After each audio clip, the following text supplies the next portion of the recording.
Estoy en Pequero Bay, un pueblo de Nueva Zelanda. Esta es la casa de una señora llamada Hannah Mackenzie. Conozco a Hannah de toda la vida. Es muy amiga de mis padres, que viven cerca de aquí. Recuerdo cuando venía al jardín de la tía Janita, como la llamábamos, cuando tenía 7 años y jugábamos donde están estos árboles. Entonces no sabía mucho de Hannah Mackenzie, solo que era viuda y que su marido había muerto muchos años antes de que yo naciera. Hace cosa de un año, mi madre me telefoneó para decirme que me pasara por la casa de tía Janita para recoger un montón de películas viejas que tenía en el cobertizo. No me esperaba gran cosa. Hannah decía que eran unas películas viejas que había filmado su marido.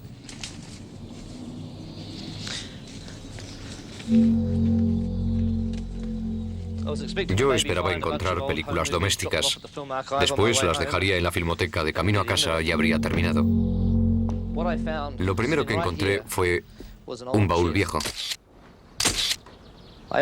Abrí el baúl y vi una colección de películas de 35 milímetros. Las latas estaban oxidadas y tenían títulos extraños como La Era del Guerrero, que nunca había oído. No podía ni imaginarme su importancia. Más tarde supimos que habían sido filmadas entre fin de siglo y finales de los años 20 por un neozelandés extraordinario. Un hombre que ahora tendrá un lugar entre los grandes pioneros del cine. Un hombre llamado Colin Mackenzie. En la filmoteca recibimos mucho material, celebraciones familiares, bebés retozando en el jardín.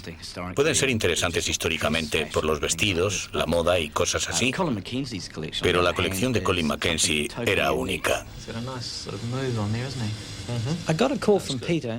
Peter me llamó para preguntarme si sabía algo de un tal Colin Mackenzie. Le dije que no sabía mucho. El nombre me resultaba conocido. Lo había visto en un par de informes, en algún periódico antiguo. Pero había poca información sobre él. De hecho, no se le había atribuido ninguna película. Tuvimos suerte al encontrar el material en aquel momento. Empezaba a deteriorarse. Si llegan a pasar 5 años o más, algunos rollos habrían sido irrecuperables. Imagínese que una película como Ciudadano Kane surgiese de repente de la nada. Descubrir esta colección fue algo muy emocionante. Son películas de enorme importancia histórica, no solo para Nueva Zelanda, sino para todo el mundo. Este cineasta neozelandés será considerado uno de los grandes, como David Griffith, y en algunos aspectos mucho mejor. Para mí, Colin Mackenzie era tan solo un nombre que había leído en alguna historia del cine, hasta que llega este descubrimiento de sus películas y la investigación posterior. Ahora me siento estupefacto. Es el mayor descubrimiento cinematográfico de los últimos 50 años.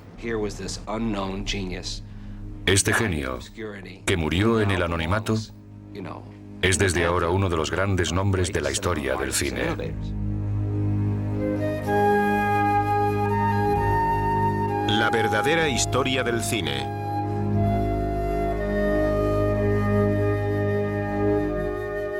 Colin Mackenzie tuvo un origen humilde. Nació el 7 de febrero de 1888 en la pequeña comunidad rural de Geraldine, en la Isla del Sur. Su padre, John Mackenzie, llegó a Nueva Zelanda en 1879. Con el típico pragmatismo escocés, levantó su casa y su granja con gran esfuerzo. Su joven esposa, Ellen, se adaptó con dificultad a una vida tan dura, pero se volcó en el cuidado de sus 2 hijos, Colin y Brooke. Colin, el mayor, era estudioso e introvertido, al contrario que su hermano. Aún así, estaban muy unidos. Trabajaban de sol a sol en las tierras de su padre, cuyos pasos deberían seguir algún día. Pero Colin no tenía aptitud para el trabajo en el campo. Sus inclinaciones eran otras. El tío de los muchachos, Albert Drury, tenía una próspera tienda de bicicletas en Timaru. Fue allí, en el taller, donde Colin descubrió su pasión por la mecánica. Se pasaba fines de semana enteros fabricando originales artilugios con piezas de desecho. Su imaginación necesitaba una válvula de escape, y en la primavera de 1900 la encontró. El cinematógrafo ambulante había llegado a la ciudad.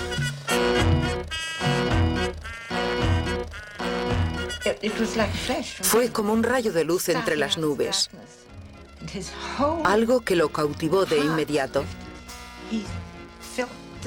Pensó que aquello era lo que quería hacer y acabaría haciéndolo.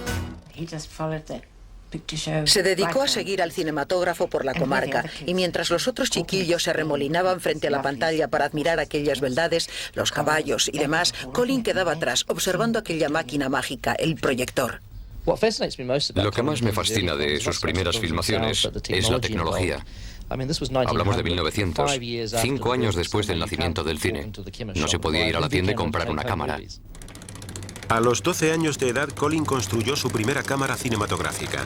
No satisfecho con el sistema de manivela de la época, hizo rodar su cámara con mucho ingenio. Cuando se montó en aquella bicicleta, tomó las primeras imágenes desde un vehículo en movimiento. Para impulsar el proyector, fue más allá del sistema de pedales. No sé de nadie que haya empleado una máquina de vapor para mover un proyector, pero él lo hizo y funcionó. Incluso fabricaba su propia película. Cogía lino del pantano que había cerca de la granja y lo hervía hasta que se convertía en nitrato de celulosa. Luego, para hacer la emulsión, usaba huevos. Solo la clara del huevo. La albúmina ya se utilizaba en el siglo pasado para hacer material fotosensible y la adaptó a las películas de cine. Necesitaba una docena de huevos para 1 minuto de película, lo cual no es ningún problema si solo haces cortometrajes. Atraparon a Colin con las manos en la masa. Este precoz muchacho quería hacer el primer largometraje de la historia. El padre de Colin montó en cólera. Era una afrenta a su dignidad. Le dio una buena reprimenda y le rompió todos los aparatos, todas las máquinas, excepto la cámara que su madre había escondido. A menos de 80 kilómetros de la casa de Mackenzie vivía un personaje que, como Colin, tenía un gran talento de inventor. Se llamaba Richard Pierce. En los primeros años de este siglo, Pierce construyó una primitiva máquina con la que intentó volar varias veces.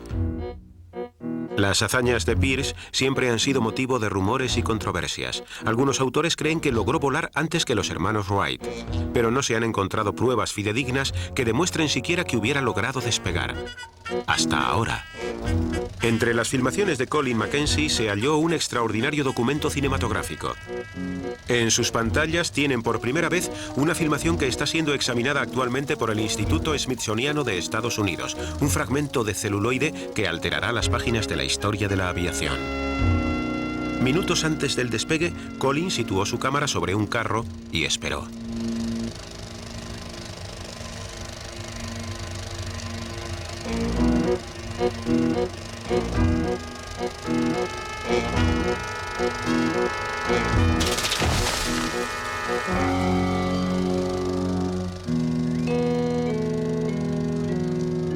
La filmación de Colin Mackenzie contenía otra sorprendente revelación. El hombre de la izquierda lleva un periódico en el bolsillo. Gracias a la ampliación digital podemos verlo con mayor nitidez.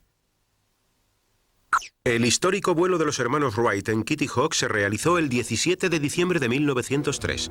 Richard Pierce, un granjero neozelandés, logró despegar y volar 9 meses antes que los hermanos Wright. Lo que tiene gracia es que va volando hacia Colin Mackenzie y, para no chocar con él, maniobra y se estrella en los arbustos. Si Colin no hubiera estado allí, quizá habría volado mucho más y nosotros no nos habríamos enterado.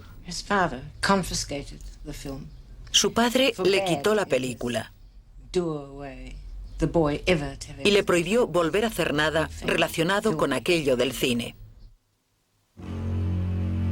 Con solo 15 años, Colin Mackenzie decide escaparse de casa.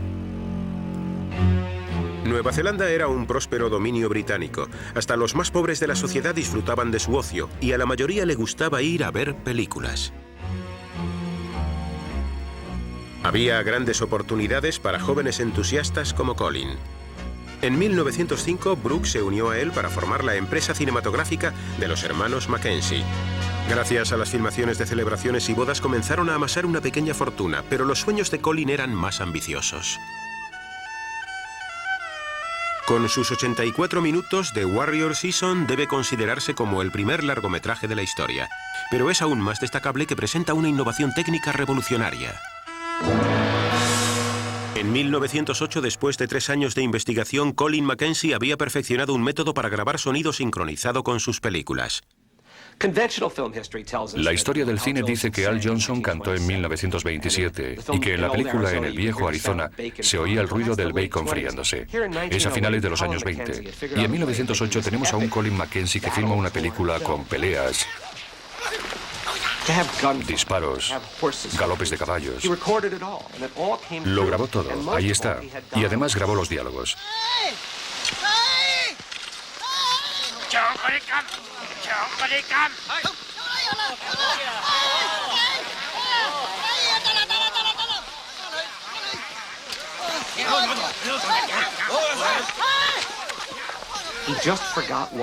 Pero se le olvidó un detalle. Todos los diálogos eran en chino. Y ocupado en la grabación, no pensó en hacer subtítulos. Ese fue su gran error.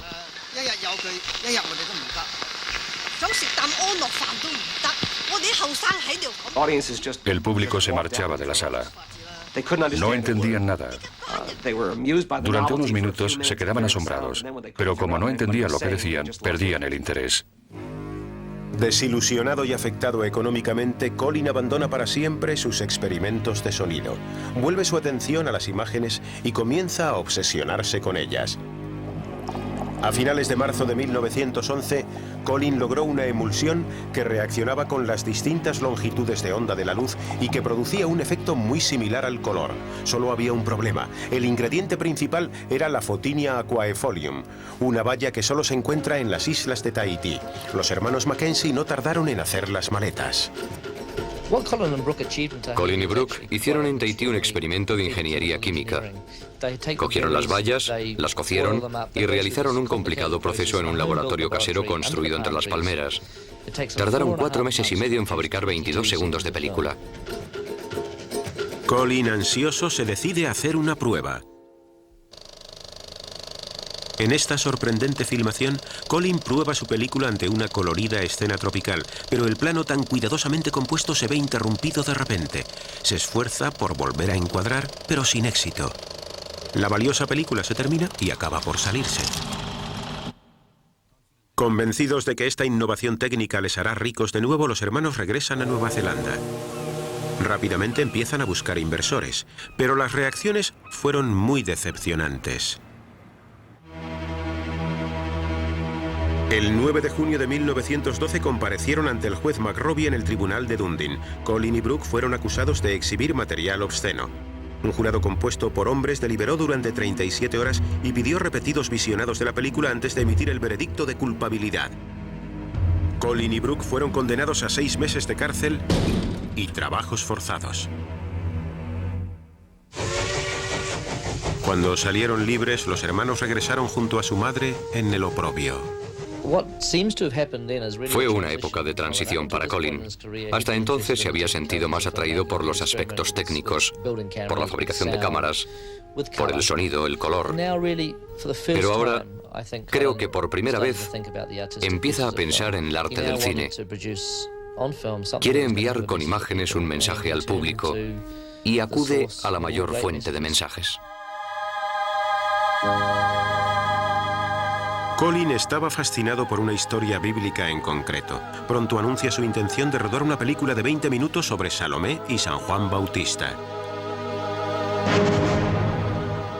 La adaptación de Colin era libre e imaginativa. Él mismo encarnaba al Bautista. Brooke eligió interpretar a Narraboz, el apuesto capitán de la guardia de Herodes. El mayor problema de Colin era encontrar a una joven que diese vida a Salomé. Todas las muchachas habían sido puestas sobre aviso por sus padres tras el escándalo que habían protagonizado los dos hermanos, y las que se ofrecían no eran adecuadas.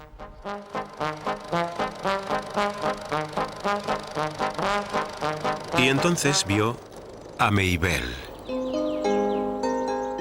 Lo dejó sin aliento.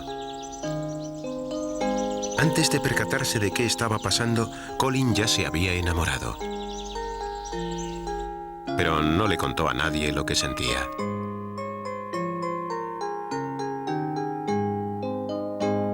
Maybelle demostró ser una excelente actriz. Su compenetración con Brooke era excelente. Enamoraban a la cámara. Encandilado con Maybelle, Colin aproximaba la cámara más y más. Durante este proceso, inventó el primer plano. Pero por mucho que se aproximase, Colin no era capaz de ver lo que estaba ocurriendo delante de sus narices. Brooke y Maybelle se enamoraron profundamente. Ocultando su amargura, Colin bendijo a la feliz pareja, pero unos días después, fingiendo estar cansado, suspendió el rodaje. La suspensión iba a durar más de lo que nadie podía esperar. El comienzo de la Primera Guerra Mundial encendió un apasionado sentimiento patriótico en las colonias del Imperio Británico. Los jóvenes se alistaban ansiosos por luchar por la patria y el rey. Entre ellos estaba Brooke Mackenzie. 3 semanas antes se había casado con Maybelle. Colin también intentó alistarse, pero tenía los pies planos y fue declarado inútil. Despidió emocionado a su hermano. Brooke Mackenzie formó parte del primer batallón expedicionario neozelandés que llegó a Gallipoli el 25 de abril de 1915. Además de un fusil, iba armado con una cámara ligera fabricada por Colin. Aquí vemos, por primera vez, la primera filmación hecha por un neozelandés en Gallipoli. La cámara de Brooke no se centra en las batallas ni en las explosiones, sino en el aspecto humano de la contienda.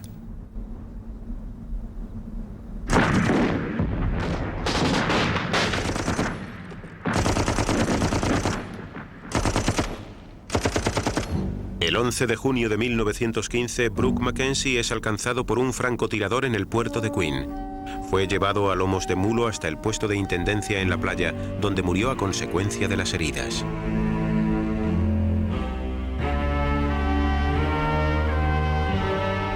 Maybelle sufrió un fuerte impacto al saber la noticia y se sumió en una profunda tristeza. Colin cae víctima de una fuerte depresión que le impide trabajar y dormir. Sentía la pérdida de su hermano, de su compañero y de tantas cosas que habían hecho juntos. Fue un momento terrible para Colin. A finales de aquel año, Colin Mackenzie desapareció. Se le vio por última vez en Louis Pass caminando en solitario hacia la montañosa costa oeste.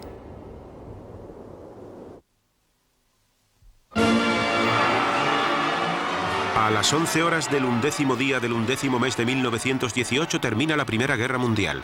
Después de 3 años de ausencia, Colin Mackenzie regresa de la costa oeste y hace una sorprendente declaración. Va a reanudar el rodaje de Salomé, pero ahora trabajará a gran escala. La película se convertirá en una epopeya de 4 horas y tendrá un reparto de miles de extras, un espectacular homenaje a la memoria de su hermano. Con fervor evangélico, Colin Mackenzie reunió un grupo de extras y se adentró en las montañas. Entre 1915 y 1918 desapareció literalmente de la faz de la Tierra. Teníamos una pista, no obstante. Entre sus películas hallamos una filmación de 1917 en la que se puede ver una construcción a medio acabar entre unas montañas. Creemos que se retiró a la parte más remota del país y construyó una gran ciudad, la mayor construcción hecha por el hombre en este país. Después de viajar días y días por un terreno inhóspito, los extras de Colin Mackenzie se encontraron ante una visión increíble. En un valle que tenía la extensión de 7 campos de fútbol, había una enorme ciudad bíblica, una recreación fabulosa de la antigua Jerusalén.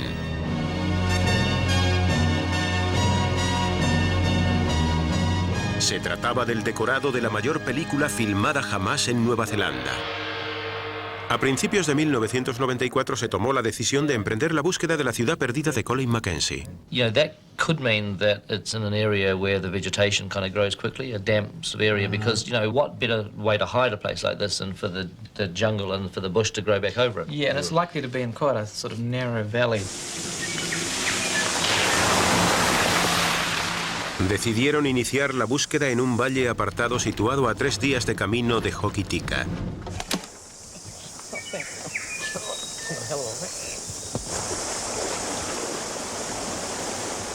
El equipo se adentró en el tupido bosque de la costa oeste, una extensa región inexplorada de Nueva Zelanda.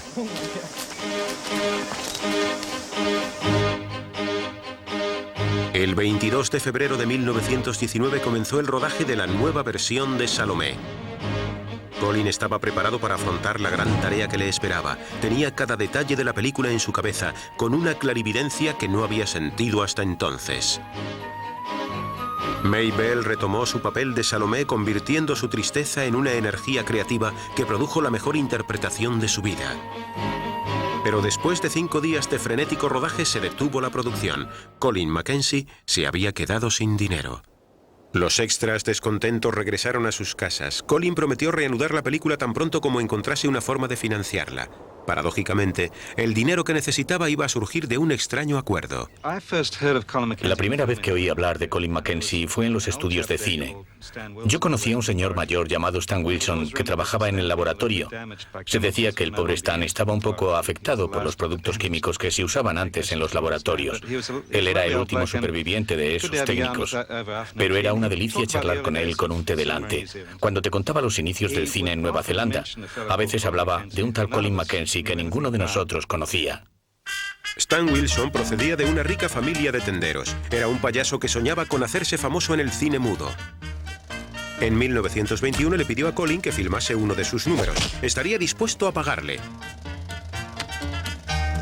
El argumento dio un giro inesperado cuando una niña se puso delante de la cámara. Con inocencia infantil me acerqué y le dije que no me parecía gracioso. No le gustó nada y se enfadó mucho. Me cruzó la cara sin más. Recuerdo que le aticé una buena patada en la espinilla y luego me fui a casa llorando. Nadie dijo nada en aquel momento. Pero cuando exhibieron la película, el público solo se rió cuando pegó a la niña. Así que Stan decidió mantener una relación violenta con personajes inocentes en todos sus números. El payaso Stan era un cómico patético y nada gracioso, pero logró incluir su nombre en la historia del cine, quizá una nota a pie de página, por colaborar con Colin Mackenzie en una serie de escenas tomadas con cámara oculta. Hacía bromas, normalmente nada graciosas, pero totalmente espontáneas a seres inocentes, dando unos sustos de muerte mientras Colin filmaba con uno de sus inventos, la cámara maleta. Era espontáneo y sin ensayos, y no le robaba mucho tiempo a Colin del rodaje de Salomé, porque las escenas se hacían en una sola toma. Iban por todo el país y rodaban en distintas ciudades. Por ejemplo, iban a Taihape y hacían El payaso Stan en Taihape o El payaso Stan bajo las palmeras. Y una semana después, cuando Colin ya había hecho el montaje, exhibían las películas en el ayuntamiento y ganaban muchísimo dinero. Colin, con el dinero que ganaba con el payaso Stan, volvía a las montañas para continuar con su trabajo principal, que era Salomé. Gracias a las 1.700 libras que había ganado con las películas del payaso Stan, Colin regresó a su ciudad bíblica con el equipo de rodaje de Salomé. Desgraciadamente, antes de empezar a rodar, el cielo se abrió y dio comienzo un interminable diluvio. Fueron las lluvias más intensas en la costa oeste en los últimos 30 años. En 6 semanas, Colin solo pudo rodar 3 minutos de película. Solo había un aspecto positivo en aquel infortunio. El afecto de May Bell por Colin aumentaba cada día. Prácticamente arruinado, Colin se vio obligado a colaborar de nuevo con el payaso Stan.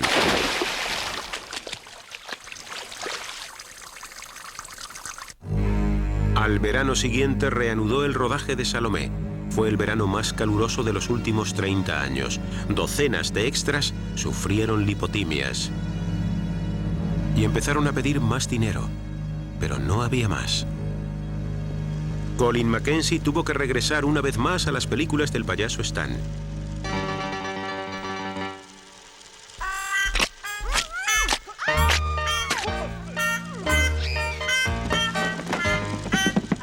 Pero un día, en Buller, el payaso Stan se pasó de la raya. La jornada empezó con normalidad para Stan y Colin.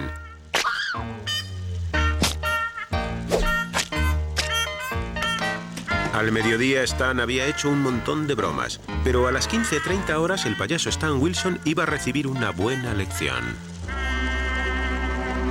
Había localizado otra víctima, un caballero muy digno que aguardaba en el andén con su esposa. Desgraciadamente no reconoció a Gordon Coates, el primer ministro de Nueva Zelanda.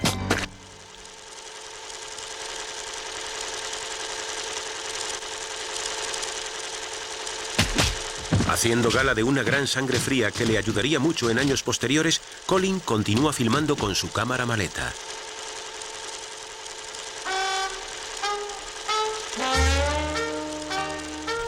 Stan estaba en el lugar, el momento y con el sentido del humor inadecuados. Pero como Colin lo filmó todo, quedó constancia en este precedente de la grabación de Rodney King 60 años antes de los métodos de la escolta, de cómo la policía golpea a plena luz del día al pobre payaso Stan. El payaso Stan en Buller fue el mayor éxito comercial de Colin Mackenzie y Stan Wilson. Stan, que era un pobre diablo, pensó que la fama alcanzada por el payaso Stan en Buller se debía a su talento. No comprendía la dimensión de la noticia, el increíble suceso que implicaba al primer ministro y a la policía del gobierno. Así que se le metió en la cabeza que aquello era su pasaporte para Hollywood. Lo cierto es que la película se estrenó en Estados Unidos y le dio cierta fama durante un tiempo. Así que se vino a Hollywood pensando que sería quizá un nuevo Charles Chaplin. Y lo que consiguió fue ser un desempleado más. A pesar del final de tan lucrativa relación, Colin se alegraba de haber dicho adiós a Stan Wilson. Su vida personal al menos estaba más asentada. El 4 de diciembre de 1926 se casa con May Bell.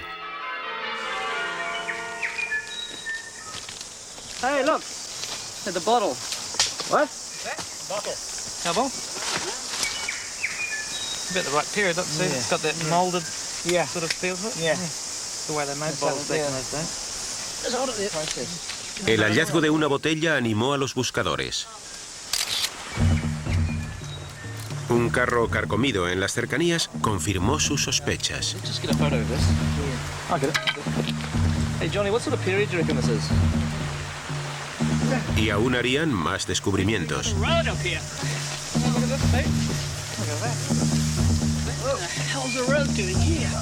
Después de días de búsqueda infructuosa, les llevaría esta carretera a la ciudad perdida de Colin Mackenzie.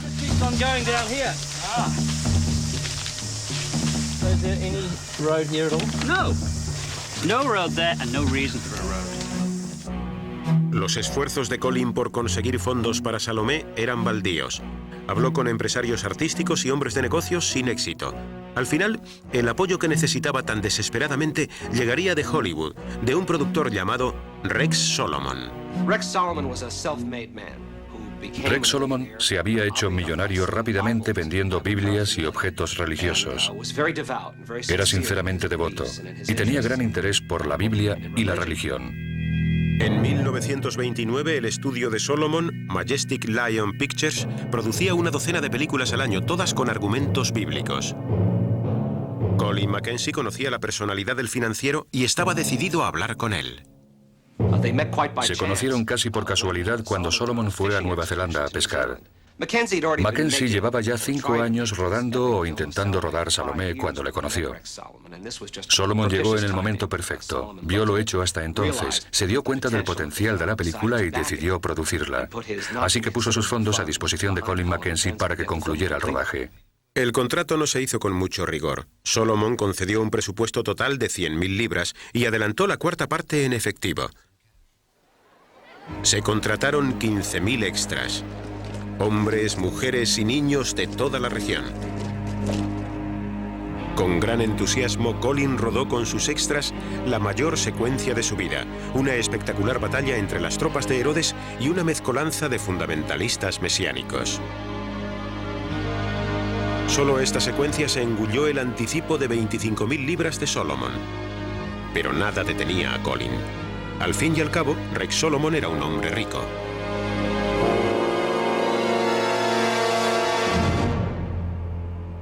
En un solo día de octubre de 1929, Rex Solomon perdió toda su fortuna. El desastre no era menor para Mackenzie. Pero por una vez, la suerte estaba de su lado. Mientras el capitalismo se venía abajo en Wall Street, en el otro lado del mundo el comunismo estaba en su apogeo. El dirigente soviético Joseph Stalin quería poner en marcha su máquina de propaganda. La revolución debía extenderse por el occidente capitalista con todos los medios necesarios. Así es como en 1930 Colin se convierte en diputado por el Partido Comunista Neozelandés. En este contrato se refleja una transacción que tuvo lugar en octubre de 1930 entre mi gobierno y Colin Mackenzie. El dinero se emplearía para rodar un drama revolucionario en el que se representase la lucha de clases en la antigüedad. Mackenzie regresó con otro grupo de extras al decorado de las montañas de la costa oeste.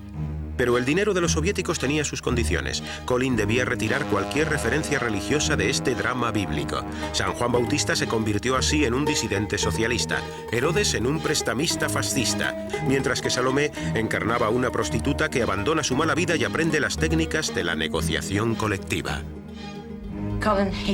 Colin odiaba la nueva versión, la despreciaba. Le repugnaba, no la tomaba en serio y realizó dos versiones, una para él y otra para los soviéticos.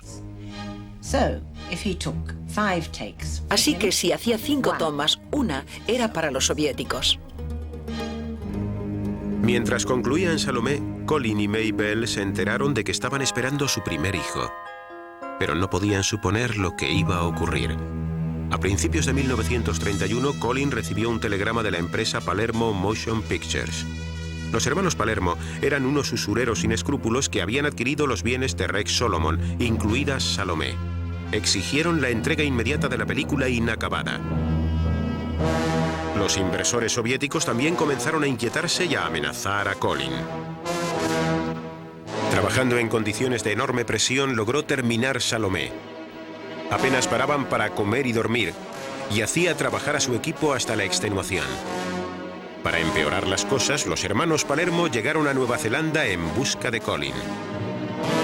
Desesperado por terminar los últimos 20 planos de Salomé, Colin trabajó 72 horas seguidas con todo el equipo, y no pensó en las consecuencias que tanta tensión podría acarrear a Maybelle. A un solo plano del final, Maybelle se desmayó. Maybelle se puso de parto prematuramente. No se podía detener la hemorragia. El bebé, un niño, no tenía salvación, y tampoco ella. Y ambos murieron en los brazos de Colin.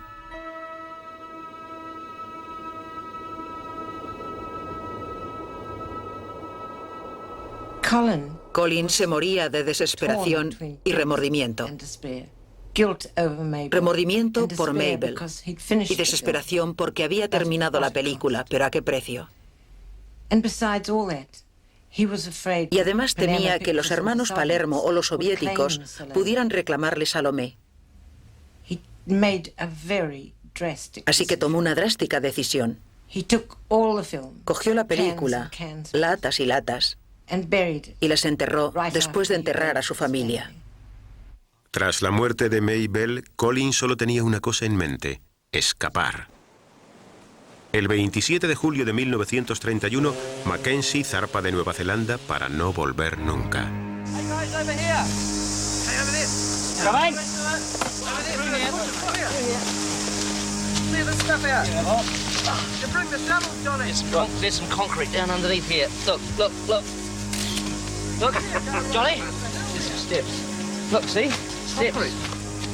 A 115 kilómetros de la civilización, el equipo ha encontrado una gran escalinata de cemento, arcadas en ruinas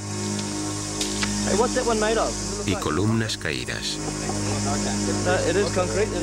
Por todas partes surgen las ruinas de una gran edificación, pero el alcance de este hallazgo aún no está claro. Embargados por la emoción, comienzan a despejar la densa vegetación para descubrir los secretos que esconde. Después de una semana de esfuerzos, el trabajo del equipo empieza a dar sus frutos.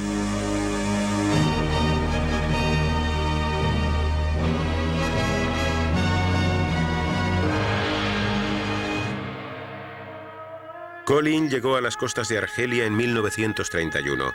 Famoso por la corrupción y la delincuencia, el norte de África era perfecto para un hombre que quería esconderse. Cuando tenía 43 años, Colin Mackenzie compró su primera botella y emprendió un camino por el que continuaría durante 5 años. Podría haber terminado sus días en una cárcel o en un hospital magrebí de no producirse un acontecimiento. En 1936, el ejército del Marruecos español se amotina contra el gobierno republicano. Aquella revuelta iría extendiéndose hasta convertirse en lo que hoy conocemos como la Guerra Civil Española.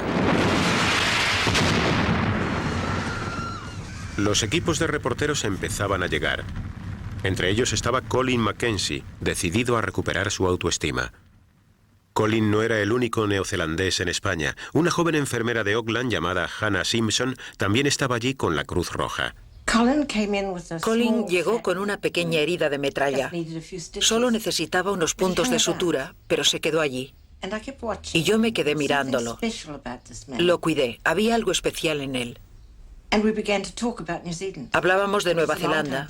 Hacía mucho tiempo que había salido de allí y empezó a contarme todo. Toda su vida. Estábamos siempre juntos. Me doblaba la edad, pero a mí no me importaba. Acababa de encontrar a alguien que me comprendía perfectamente, como yo lo comprendía a él. No había mucho tiempo para el viaje de novios. Colin partía al día siguiente para el frente. Es una pena, pero su pista se pierde a finales de 1937. Solo tenemos la última fotografía de Colin Mackenzie con las tropas. Hemos llamado a las filmotecas, museos de cine, centros de consulta de todo el mundo y su nombre no aparece por ninguna parte. Es como si lo hubiesen borrado de la faz de la tierra.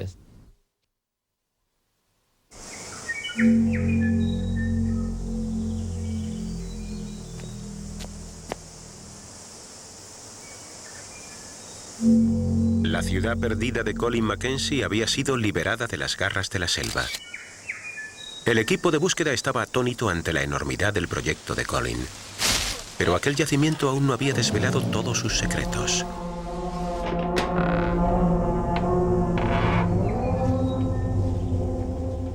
Bajo las ruinas de un templo marcado con el signo de Tauro estaba la entrada a un pasadizo subterráneo. El túnel conducía a una cripta oculta. Lo que allí había rivalizaba con la más fabulosa tumba del antiguo Egipto. Estatuas gigantescas, exquisitos vestidos hechos a mano, túnicas, espadas, escudos tallados. El almacén de producción de Salomé había permanecido 60 años inalterado, pero su gran tesoro sobrepasaba el valor de cualquier otro.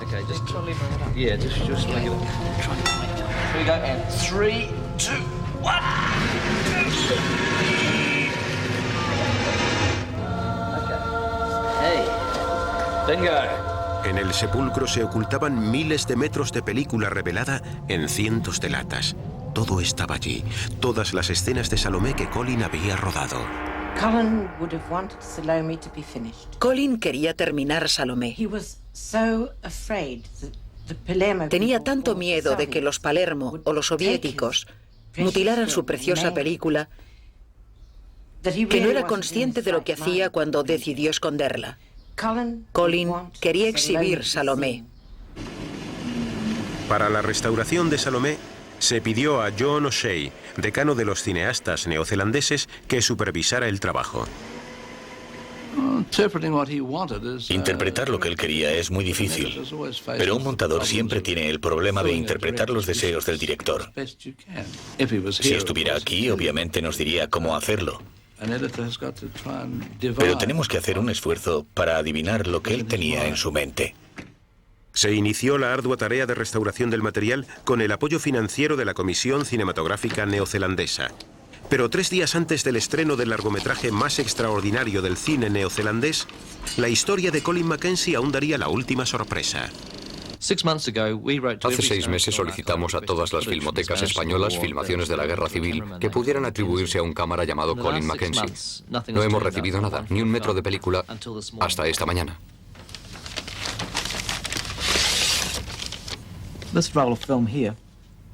Este rollo de película fue confiscado por los fascistas en la batalla de Málaga de 1937. Ha estado arrinconado durante casi 60 años en una desconocida filmoteca española y se atribuye a un cámara llamado C. Mackenzie. Cuando visionamos la película esta mañana no podíamos creer lo que veíamos.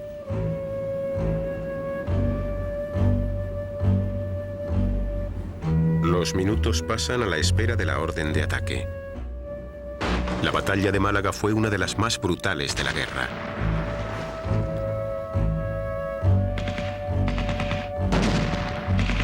Aquí vemos a Colin con las tropas republicanas en un ataque contra las tropas de Franco. Para filmar de cerca la acción, Colin no hace caso del peligro.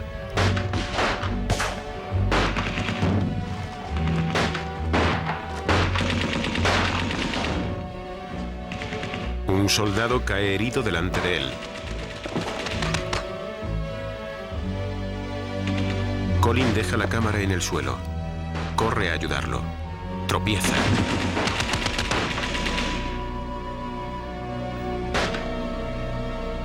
Ambos resultan muertos.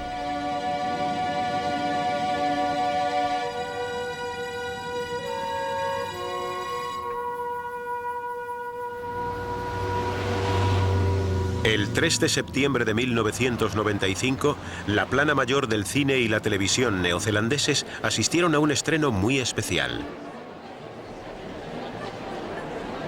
There has never been a movie which has taken so long between conception and completion, and I predict there has never been a movie which has given a first-night audience such a voyage of discovery as you're about to embark on now. I'm greatly honored to introduce the world premiere of Colin Mackenzie's Salome.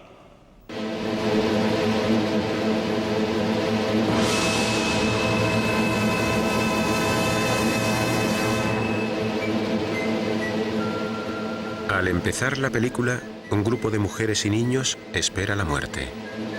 El tirano rey Herodes los ha elegido para dar un castigo ejemplar.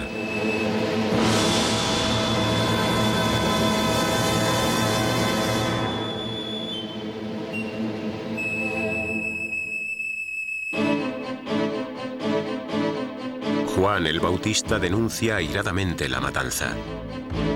La sobrina de Herodes, Salomé, le observa.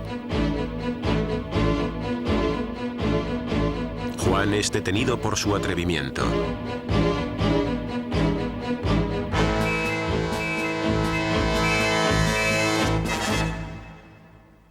Salomé se encuentra con su amante, Narraboz. Es el capitán de la guardia de Herodes.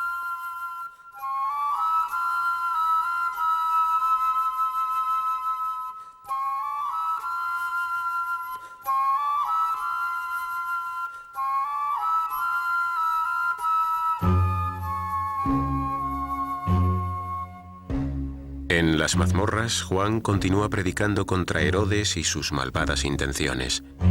Proclama la venida del Mesías y el final de los falsos reyes.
Rechazada por Juan, Salomé acude al rey para pedir venganza.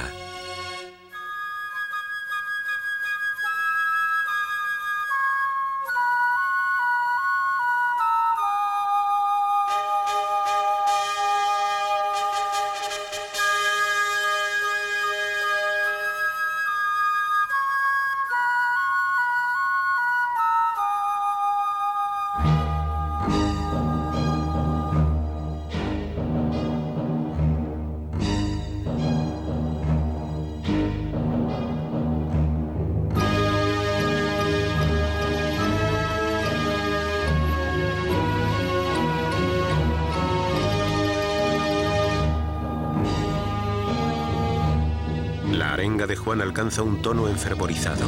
Incita al pueblo a la rebelión.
Al terminar la danza, Salomé expone a Herodes su deseo.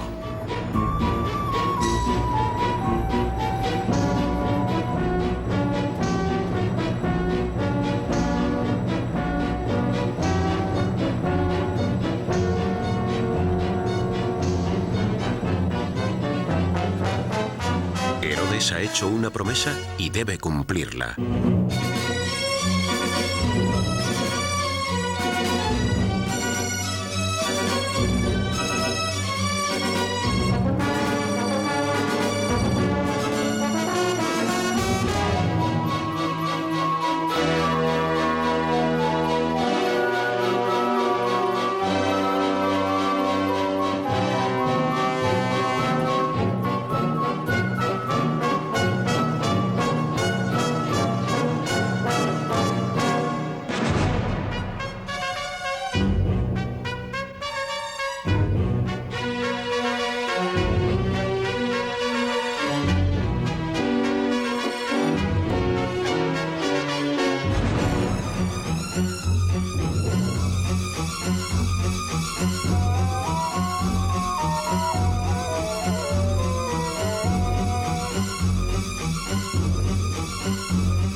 Tenemos que conseguir que la Academia de Hollywood reconozca que Colin Mackenzie es uno de los mayores cineastas de la historia.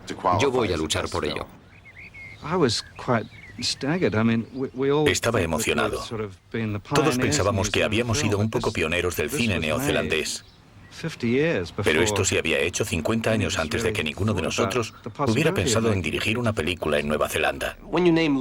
Todos calificamos a los Lumière, a Edison y a David Griffith como los pioneros del cine. Pero no cabe duda de que tenemos que hacer un sitio para Colin Mackenzie. Si Colin levantara la cabeza y viese la película de 1 hora que hemos montado, se quedaría atónito. No llegó a ver la versión de 3 horas completa, pero estoy seguro de que si viviera, estaría de acuerdo con esta. Colin era un hombre con un inmenso talento y una imaginación enorme. Y como todas las personas de ese tipo, creo que tenía un punto débil. Huía. Huyó de la cólera de su padre. Huyó de Nueva Zelanda. En cierto sentido, cuando enterró la película, estaba huyendo.